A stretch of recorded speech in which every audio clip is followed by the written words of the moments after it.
የቤተ ክህነት ሰውም ሲያልቅ ከቤተ መንግሥትም ሰው ሲጠፋ የሚገሉና የሚፈክሩ የሚያገሩ በሰው ስቃይ የሚደሰቱ በሰው ደም እጃቸውን የሚታጠቡ ሰዎች ብቻ በሀገር ሲበዙ ሰው ይጨነቃል።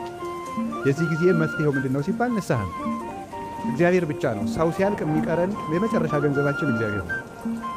የበላም በልቶ ይሄዳል፣ የጠጣም ጠጥቶ ይሄዳል፣ ያመሰገነም አመስግኖ ይሄዳል። ሁሉም ይሄዳል። መልክም ጥሎ ይሄዳል፣ ጤናም ጥሎ ይሄዳል፣ ሀብትም ጥሎ ይሄዳል፣ ሹመትም ጥሎ ይሄዳል። ጥሎ የማይሄድ እግዚአብሔር ብቻ ነው።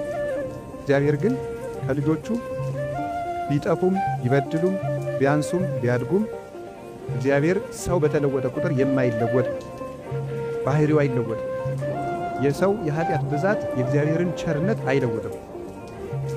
በዓለም ሁሉ ያለ የኃጢአት ብዛት የእግዚአብሔርን አንዷን የቸርነት ጠብታውን አያክልም። የእግዚአብሔር ፍቅር በሰው ልብ ተተክላ የምትኖር ከምድር እስከ ሰማይ የተዘረጋች ምንም የሚያናውጻት የሌለ ጽኑ ዛፍ ናት። ስለዚህ ነው ማይ ብዙ እይክል አጥፈወታ ለፍቅር ወአፍላግኒ እያንቀለቅልዋ ተብሎ የተጻፈው። ወንዞችና ፈሳሾች ሁሉ ቢጎርፉ ቢበዙ የእግዚአብሔርን የፍቅር ዛፍ መንቀል አይችሉም። የእግዚአብሔር ፍቅር የማትነቀል የሕይወት ዛፍ ናት። የእግዚአብሔር ፍቅር በምእመናን ልቡና ጸንታ የምትኖር ደግሞ እሳት ናት።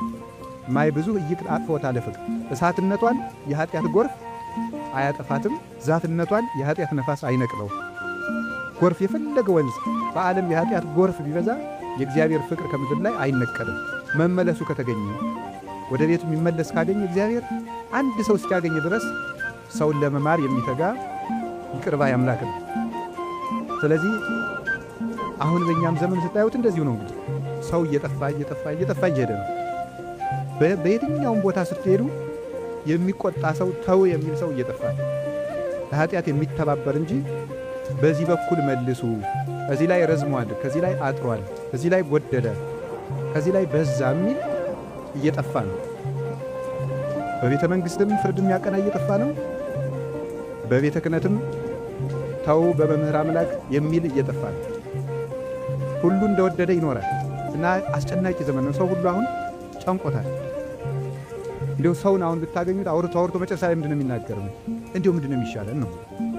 አውግቶ የጦርነቱንም ነገር፣ የረሃቡንም ነገር፣ የስደቱንም ነገር፣ የመፈናቀሉንም ነገር፣ ያለመደማጣችንም ነገር፣ የመንጫጫታችንም ነገር፣ የእርስ በርስ መተላለቃችንም ነገር ይልና እንዲሁ ምንድን ነው የሚሻለን? ምን ነው የሚሻለን? እግዚአብሔር ብቻ ይተሰ ተሊዮ እግዚአብሔር ይይሰኒ እኔ የሚሻለኝ እግዚአብሔር መከተል ነው ብሏል ቅዱስ ዳዊት።